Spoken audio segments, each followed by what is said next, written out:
Very good evening जी। Who has joined us kindly comment कर दीजिए और चेक कर लीजिए एम ऑडिबल और नॉट। विजिबिलिटी तो होगी। So guys, who has joined the class?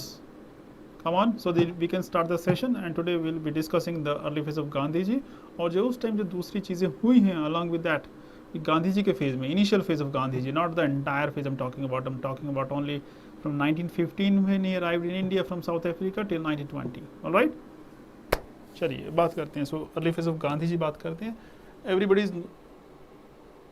everybody knows about Gandhi ji. Why it is showing this?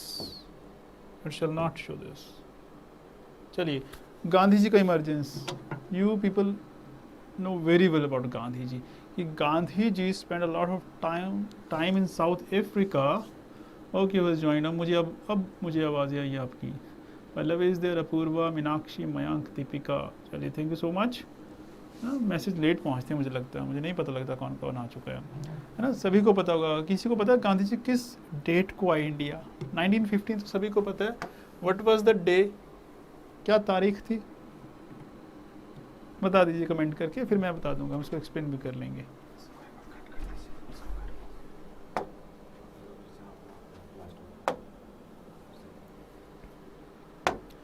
Right.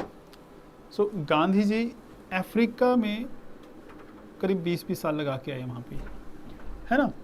और जब उन्होंने कुछ देखा था वहाँ पे, देवर सेवरल इश्यूज, डिस्क्रिमिनेशन था इंडियंस के साथ हुआ करता था, और वहाँ पे उन्होंने कैंपेनिंग की।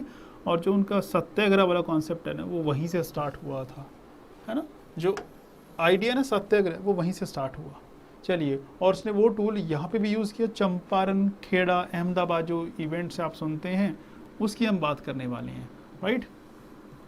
पल्लवी 9 जनवरी, सक्षम 9 जनवरी, yes, that's great. 9th January 1915, and now this day is celebrated as भारतीय प्रवासी दिवस। सुना होगा आपने, 9th जनवरी हर साल गवर्नमेंट जो है इसको सेलिब्रेट करती है, क्योंकि इस दिन जो इंडिया का बड़ा एनआरआई था वो वापस आया था, घर आजा परदेसी, कुछ ऐसा था। यस पल्लवी, दैट्स ग्रेट, प्रवासी दिवस मनाते हैं।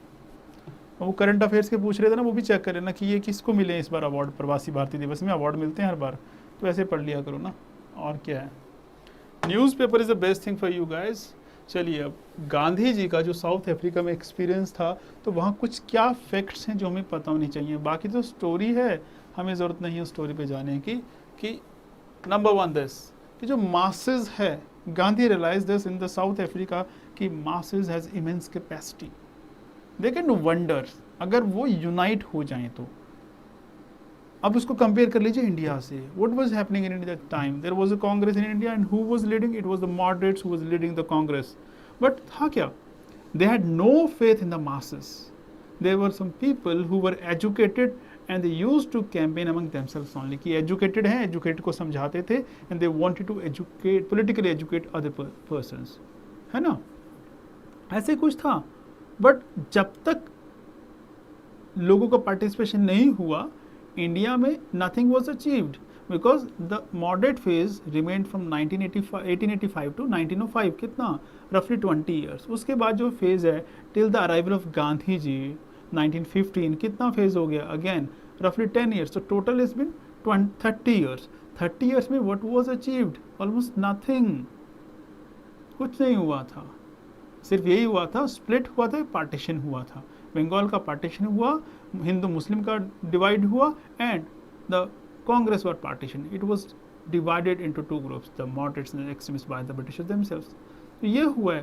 और Gandhi ji was the person who realized the capacity of the masses, the strength of the masses, what masses could do, और यही उन्होंने आगे इंडिया में स्टार्ट किया था फिर। बट इंडिया में he had no idea about the masses. उसको पता ही नहीं है कि यहाँ के लोग कैसे हैं, क्योंकि कब गए थे गांधी जी?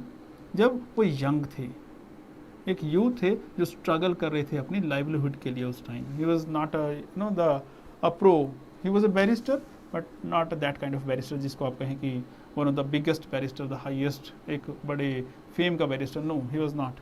जिना was there, and then he was able to unite Indians belonging to different religion, कि अलग अलग रिलीजन के लोग थे, अलग अलग कास्ट के लोग थे, still he could unite them, एक प्लेटफॉर्म पे लेके गांधी जी। तो गांधी जी को ये पता था कि ये सब चीज़ें बाद की हैं, ये रिलीजन, ये कास्ट, ये रेस, इट इज़ सेकेंडरी। होता क्या है, इट इज़ द ह्यूमैनिटी। लोग हैं, if the cause is just and the cause is common, there will be inherent strength among the masses. लोग आएंगे, जुड़ेंगे, उनके अंदर ताकत आएगी आएगी। गांधी जी ने ये रियलाइज किया था वहाँ पे। देन कुछ, दिस इज़ वेरी इंपॉर्टेंट कि जो भी लीडर बनना है जिसको, he had to take some unpopular decision, कि आपके जो डिसीजन होंगे, nobody is going to be happy every time. If there are 100 people with you and you are the leader, if you decide for something, it is obvious that everybody will not agree to your decision.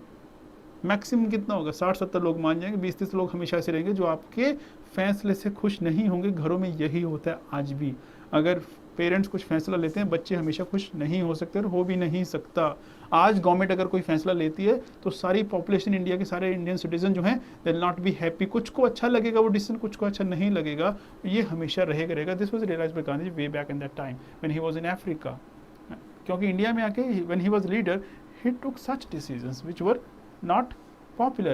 The people were not happy with those decisions, like the suspension of the non-cooperation movement. किसको अच्छा लगा, particularly youth को अच्छा नहीं लगा था, and they were against Gandhi ji. की गांधी जी क्या कर रहे हैं। Same case happened when there was other movements, right. चाहे वो इंडिपेंडेंस की डिमांड थी, और उसकी जो अपने टैक्टिक्स जो थे, अपना स्टाइल जो उन्होंने इवॉल्व किया था, अपने टेक्निक्स, ट्रुथ, नॉन वायलेंस, सत्याग्रह। इंडिया में जब गांधी जी थे या जब पढ़ने गए थे लॉ, तब तक ये उनके पास टूल्स नहीं थे। जब गांधी जी इंडिया में थे, उनके पास ये टूल्स नहीं थे। But when he been to South Africa, he stayed over there for a longer duration, he help people to get their rights. वहाँ ही रियलाइज्ड कि yes, what is the best tool to achieve these ends or achieve your aim. Truth must be there with non-violent means.